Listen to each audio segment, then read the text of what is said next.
Over the course of this week, you're going to hear Very a low. lot and get to know a lot about the life of Ronan Ferriter. He goes by Ty, and today he is 16 years old.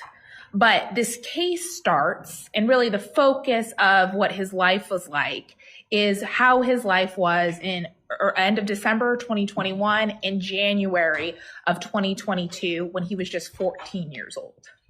This morning, you're going to learn that on January 28th, 2022, he ran away from home. He lived in Jupiter, Florida at that time with his parents. This is prosecution, by the way. Defendant, Tim Ferriter, and his mom, Tracy Ferriter. You're going to hear that Ronan was adopted as a child, as a small child, a toddler age from Vietnam, and he had lived with the Ferriters since that time. He was the second of their 4 children. He has an older sister named Fiona, who you're all. And yes, the parents are being charged separately. So the father's right now, and then the mother's at a later date. Well, they're adoptive parents, but yeah. Also going to get to hear from during this trial, a younger sister named Nola and a much younger little brother named Pierce, who was about 3 years old when all of this happened. And in January of 2022, he was a student at Independence Middle School and 14 years old. You're going to hear on the 28th, he ran away from home. He was reported missing to the Jupiter Police Department, and that's where this case starts. You're going to hear from Jupiter Police Department officers who are going to tell you that they took the report of a missing child and that he didn't come home on the next day on the 29th, and he also still was not located on the 30th. They went back to the Ferriter residence to find out if there was new information. Had he come home? Was there any leads? The day he left was a Friday, still wasn't there on Saturday. And on Sunday, Detective Sharp from the Jupiter Police Department went into the Ferriter home with Tracy Ferriter.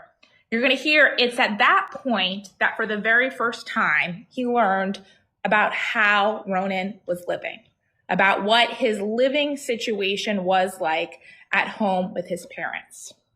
He's going to tell you that he was shown the house, and the first thing that stood out to him was that the child who they were looking for didn't have a place to sleep in the main house. There wasn't a bedroom for him. There weren't his items of clothes. There weren't his toys inside of the house. Instead, there was a structure, a small room box-like structure that was constructed in the garage that didn't have any windows. It had a box spring and a mattress, a bucket in the corner, and a desk. You're going to hear that at that point, the child still wasn't found, and so Detective Sharp left and continued the investigation.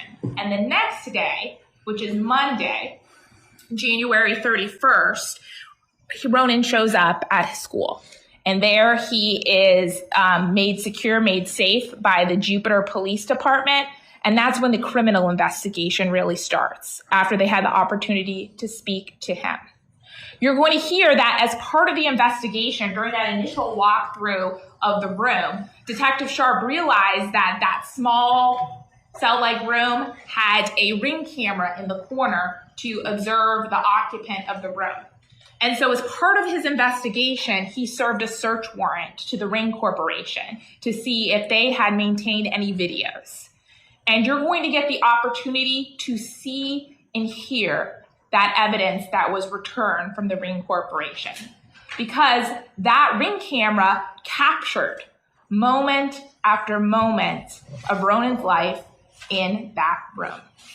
You're going to hear over and over and over again that door locking and unlocking, because the evidence is going to show that that room was not a room that Ronan could come and go from as he pleased. He was locked inside from the outside over and over again. You're also going to see that he did not have the ability to control things like the lights in that room, that the only way that those lights could be controlled was outside the room. And so you're going to see him sitting in the dark in a windowless room for hours at a time. And we're not just talking from 10 p.m. till 7 o'clock in the morning overnight. You're going to see that even during the day, there are times in which his parents, the defendant and his wife, would turn off that light and leave their 14-year-old son locked in a room in the dark, alone, isolated. You're also going to get to observe and hear the anger and the derision, the physical altercations that this defendant has with his child on the Ring camera, physical intimidation, and the threats of violence. You're also going to see Ronan having to use that bucket, having to pee in the bucket because for hours overnight, he did not have access or the opportunity to go to the bathroom. And the only option for him was to pee in the bucket. And then you're going to see the next morning when that occurred, that this defendant would tell him, clean out the bucket, make sure the neighbors don't see you doing that. Because this treatment, his life, was kind of a secret thing. And you're going to hear that it's not the state's case, and it's not the evidence in this case that he was kept in there 24 hours a day. He went to school. There were times where he was outside of the room with his family. There was times where he was shoveling shells for his father for hours at a time. But for long periods of time, for mass majority of this child's life, in that period in Jupiter, Florida, he's in that room, isolated, alone, without autonomy, without privacy, without stimulation, sometimes with only a single book to read over and over again.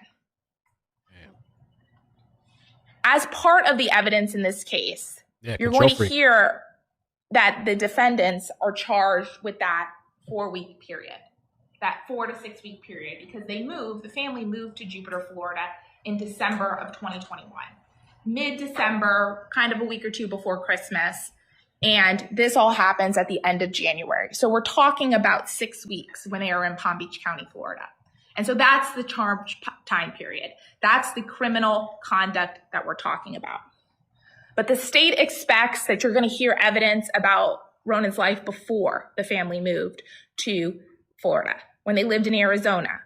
We expect that you're going to hear testimony about a very similar, nearly identical room that the family constructed for him in Arizona, in which he had been residing in since he was 11 years old.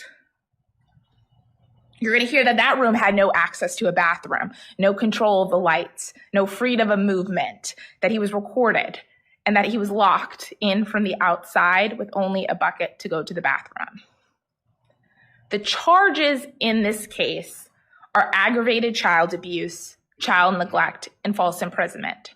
And at the end of this trial, Judge Coates is going to read you instructions about what the law is for child abuse in the state of Florida. And you're going to hear that there's child abuse and there's aggravated child abuse. Aggravated child abuse occurs when a defendant engages in malicious punishment of a child, willful torture, or the willful caging of a child. And those are in the alternative, meaning it could be any of them. And child abuse in the state of Florida means the intentional act that causes physical or mental harm, or conduct that is likely to cause physical or mental harm. So that doesn't mean that there actually has to be harm. It's just that it's likely to cause harm, that they engaged in an act that is likely to harm a child. And to help you understand what the harm is here and how this conduct is criminal, the state is going to call a Dr. Wade Meyer. Dr. Meyer is a child psychiatrist. He's affiliated with Brown University, and he's going to tell you the impact that this kind of treatment has on a child, that it's humiliating, isolating, cruel, and malicious. He's going to tell you that it will cause harm to any child, but it will certainly cause harm. That harm could be exacerbated if that child already has a behavioral issue or has trauma. And you're going to hear about some of that in this case. It's true, and Ronan will admit that there are times that he did not follow the rules, that he made mistakes, and that he did things that his parents punished him for. But you're going to hear that in no circumstance is this a protective punishment for any child? And in particular, for a child who may have issues with trauma or a behavioral issue, that this is the worst possible thing that a parent could do. It is the exact opposite of any recommended treatment, of any therapeutic purpose, or anything that would lead to a productive response from a child. Instead, Dr. Myers would tell you that it would increase the likelihood of behavioral issues. Because when you isolate a child like this, when you humiliate them, when you basically put them in solitary confinement for large portions of the day, that has a negative mental impact.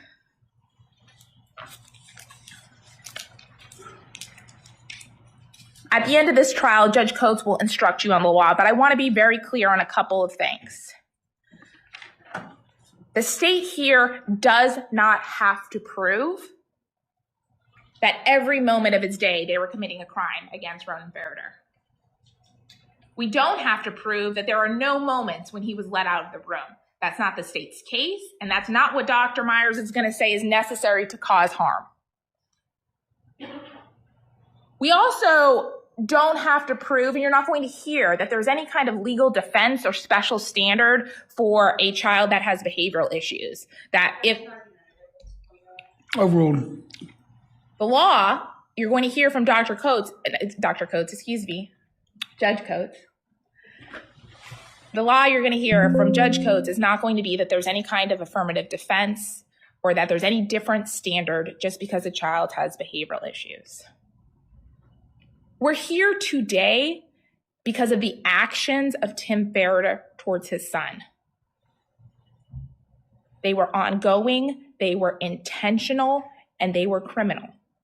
And so at the end of this trial, after you have heard all of the evidence, all of the testimony and the law from Judge Coates, we're going to ask you for the only verdict that is supported by the evidence and the law. And that's a verdict of guilty as charged. Thank you. All right, thank you, Ms. Coakley. Is defense ready for an opening? Ms. Murad, you're going to handle it? I don't know what the hell they got to say. He denied the plea deal. Thank you, Your Honor.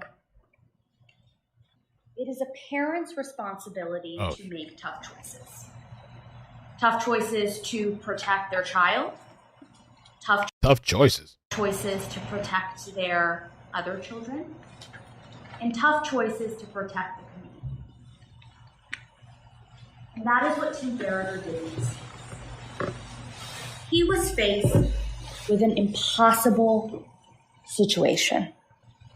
And he made tough choices to protect Ronan, or Ty, is what we will call him throughout this trial, from himself, from the other children in his home, and from the community. You only have to make one determination in this case, and that is whether or not Tim Ferriter had the criminal intent necessary. That's it. Did he or did he not have the criminal intent? And that will be your guiding question throughout this case. This case is not about whether or not Tim Ferriter made the right choice, because I will be the first to tell you, the defense will be the first to tell you that he did not. But what it is about is the difficulty of parenting, right? Because bad parenting does not make somebody a criminal.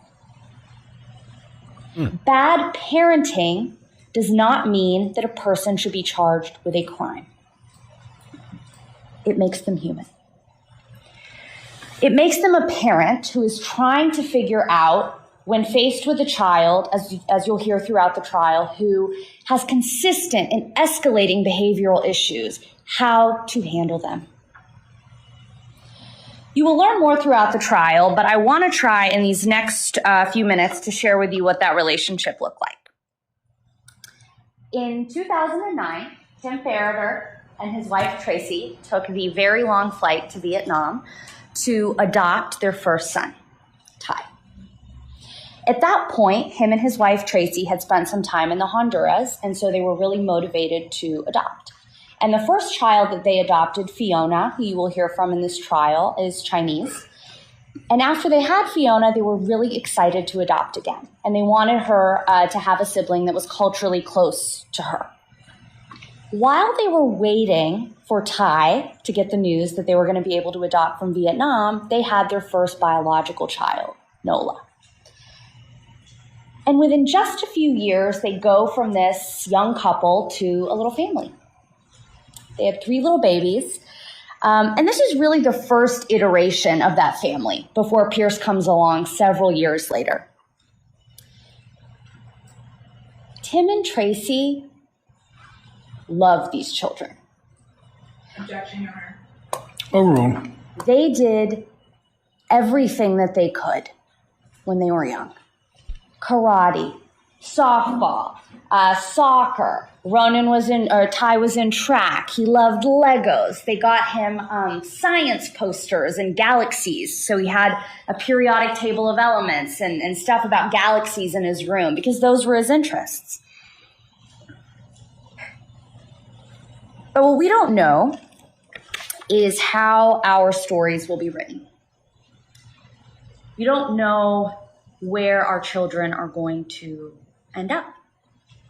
And as parents, all you can do is try to raise children who make good choices, who are going to be productive members of the community, and hope that that works. And unfortunately for Ronan, it just couldn't. Later in this week, you will hear from a seasoned psychologist, Dr. Sheila Rappa. Dr. Rappa is well respected as a forensic psychologist. She's routinely hired by the state attorney's office. She is routinely court appointed to conduct psychological evaluations in this county, to give opinions about psychiatric or psychological expertise. And her specific experience is working with children like Ty. And so that's what makes her uniquely qualified to speak with you about the records that she's reviewed and the patterns of behavior that she noticed. Ty underwent a neurological examination. And what it shows, and as Dr. Rappa will explain to you, is that neuropsychological evaluation showed elevated levels of a lack of inhibition and clinically elevated levels of a lack of emotional regulation.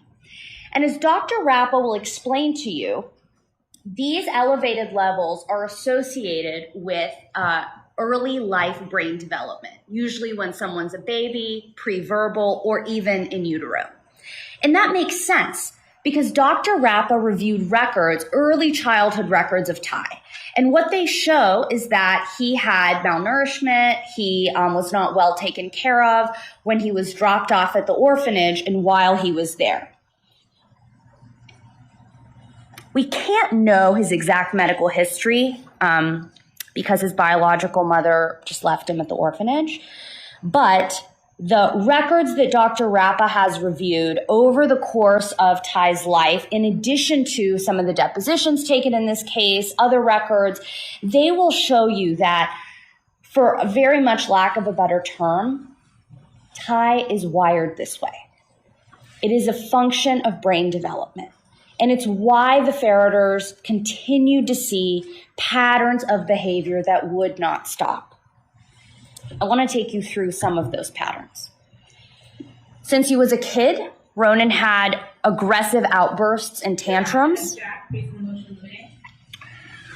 Overruled for purposes of open. His parents regularly received emails of him fighting at school, punching other kids, using profanity. Tim and Tracy moved Ronan. Well, let me start with this. He was at a school with his sister Nola, where he pretended that a teacher asked him to make an announcement in class. So he was in a different class. He goes into Nola's class and says, "Oh, the teacher asked me to make an announcement." He has his sister stand up and humiliates her in front of the entire class, saying that she's a horrible person. And it was so disturbing to the teacher who was present, who you'll hear from throughout this trial, that she had to report it. Tim and Tracy moved Ronan to an accelerated private school in hopes that the challenging work would engage him. It was sort of a math and science type school, so they thought that that would help him stop. It did not. He stood up in class at that school and asked if the Holocaust was a good thing. He was accused of telling a student that they should get aborted. He got up in class and said that immigrants are more likely to be drug dealers. Oh, hell no. He brought a screwdriver to class and was waving it in someone's face. He stole another student's laptop, hacked How old was he at the time that they're saying he did all this stuff? into it, and looked up women getting run over by trains. Sustained. And he pretended to be a tutor to a friend of his. Sustained. And that happened while he was in Counsel America. approach. Oh, shit. Hot. Ty also pretended to be a tutor to one of his friends and then stole her father's credit card and utilized it. Overruled as to that. Thank you, Judge. This is just a handful of the consistent and escalating behaviors Ronan continued to engage in. And he himself will tell you, as the state said in their opening, that he knows that things are wrong, and he continues to do them. He knows that there are consequences, and he continues to do them. And all this time, Tim and Tracy are racking their brains trying to figure out what will change Ronan's behaviors, because they have an entire family here. Right? These kids go to school. They have their own activities. They have a toddler at one point. They have to be able to get through the day-to-day of just being an adult and having a family, be able to send their child to school safely, knowing that other children will remain safe. So they try to get him into activities to kind of take out his energy.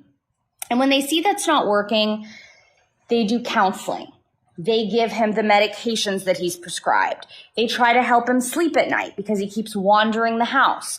They cut sugar from his diet on the recommendation of a pediatrician, that maybe that'll help his behavior, and that'll make him less impulsive.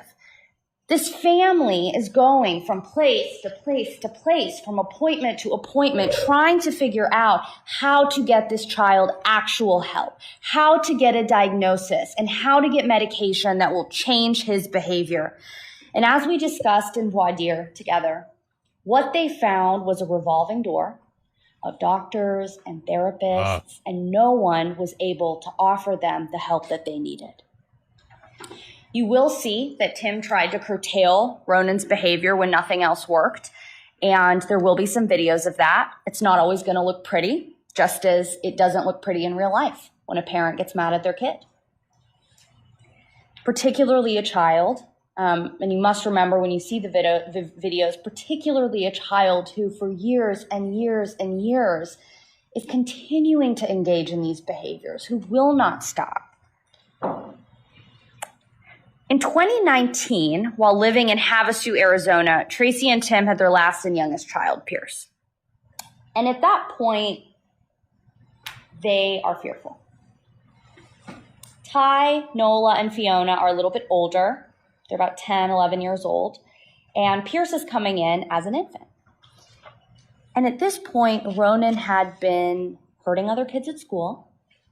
He had been engaging in dangerous behaviors. He's walking around at night, and they did not know if an infant could be safe with Ronan in the house. And that is when they made the decision, while he lived inside their home in Arizona, this is not in the garage, this is in a house, to put a lock on his door. And that was not for the purpose of keeping him locked inside at all times. It was not for the purpose of even punishment. It was for the purpose of monitoring him when they couldn't. Because unfortunately, they're in a situation where they cannot leave this child unattended. There has to be somebody constantly watching him, and they cannot do that as two working adults. You'll hear that Ronan or Ty participated in activities. He went to school. You'll see videos of him around the house. And he will tell you himself that the door was not always locked. but they did use it when he couldn't be supervised. Once Pierce was born, they needed a baby room. So they built a room in the Arizona house in the garage for Ty. It had a bed, it had a desk, it had Legos. You'll hear from witnesses who actually saw. I mean, I'm not going to interrupt too much, but I just can't even wrap my mind. I'm trying to like put myself in a situation. I don't know what's true. I don't know what's not. You know, there definitely was this room that was built. It was in Arizona, and they also built a room in Florida. I'm trying to wrap my mind, like, if it's true, like, that this was a problem child and, like, all this kind of stuff, to, like, what would you do? I still can't wrap my mind around, like, this bucket, no windows, the camera, allegedly that the hours and hours and hours, they just cut the lights off and just leave him in the dark type of shit. Allegedly, we'll have to see. Saw that room. And Ronan showed it to them. Ty took them in and said, hey, look at my room, and showed them all the toys that he had and the books that he had in the room in Arizona. So right before Christmas of 2021, that's when we get to sort of the time relevant in this case. The Ferriters moved back to Jupiter, where they lived many, many years ago when the kids were young. And they decided to build a similar room for Ronan. And in the garage, I mean, I don't know, are garages AC'd or not? I can't even think of, I don't know. It had the bed, desk, is it air conditioned? Books and toys. You'll see videos of him in his room. He's reading. He's talking to his friends. He has Legos there. He is not allowed to have technology in his room alone because that's not something that they felt was safe, but he had other types of activities. He did have like a school Chromebook that was provided by the school. You'll see him FaceTiming with a friend of his. He had posters up on the wall that he, when he got angry, ripped down himself. That's why the walls will look bare. Both the room in Arizona and the one in Florida had one very big design flaw, and that is that it did not include a bathroom. And this means that Ronan, at night when he was in the room and couldn't be supervised, had to use a bucket for the bathroom if he needed to use the bathroom. During the day, he was permitted to move about the house freely, and he could utilize the bathroom in the house itself. And I'm going to be very honest with you. You're going to see him use the bathroom in that bucket a handful of times over this 4 to 5 week period. He's a kid, so he's not waking up and using the bathroom all the time like probably all of us are. And so he uses it a few times, and it's not going to look pretty. But what you have to remember throughout this case, right, is that this... I don't know how she can just like try to like pass this bucket shit as like, it's just a kid. He just uses it sometimes. Kid, so he's a handful of times over this 4 to 5 week period. He's a kid, so he's not waking up and using the bathroom all the time like probably all of us are. And so he uses it a few times, and it's not going to look pretty. But what you have to remember throughout this case, right, is that this was not some big secret life like the state is presenting. These people went to doctors. They went to therapists. The schools were emailing them back and forth about Ronan's behavior. They had family members and friends see the room in Arizona. In Florida, they were only here for about 4 weeks right before Christmas, and then school started.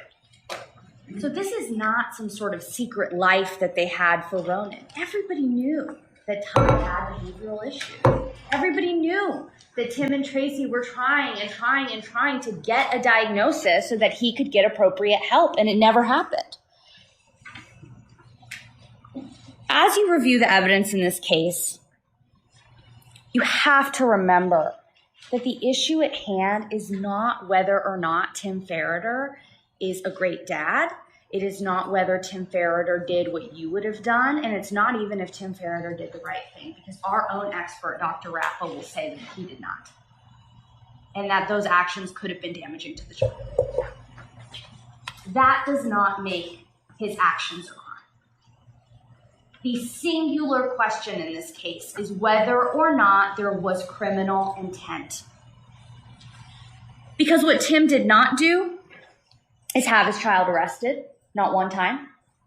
What he did not do is undergo a failed adoption proceeding where you essentially return a child back to the Department of Children and Families.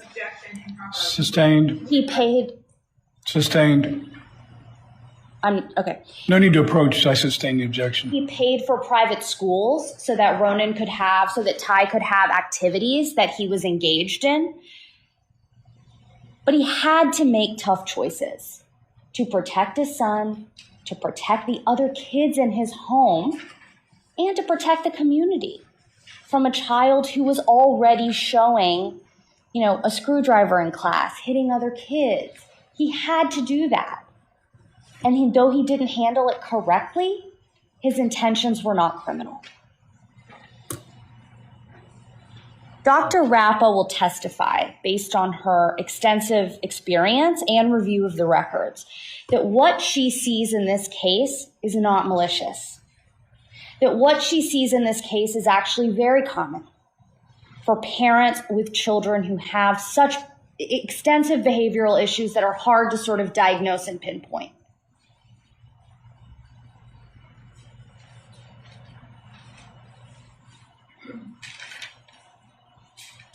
At the end of this trial, I'm going to come back up here, after which I expect to be about a week of evidence. What should I say, a week or something? After which I expect to be about a week of evidence. I don't know what you said. Now I'm going to ask that you really listen to what Ty says, even in his own testimony. And that you consider what it's like, and that you consider how a parent Sustained. How a parent has to act in these situations. The difficulty that Tim Ferriter experienced over and over and over again. The help that he attempted to give this child over and over and over again. I'm going to ask that you find enough. All right, thank you, Ms. Murad. This is Ronan's sister, the other adopted child. So Ronan was adopted from Vietnam. Fiona was adopted from China. So Fiona is going to testify against her adoptive father. The audio is pretty rough at first. It does get better as it goes on, but it's a rough start.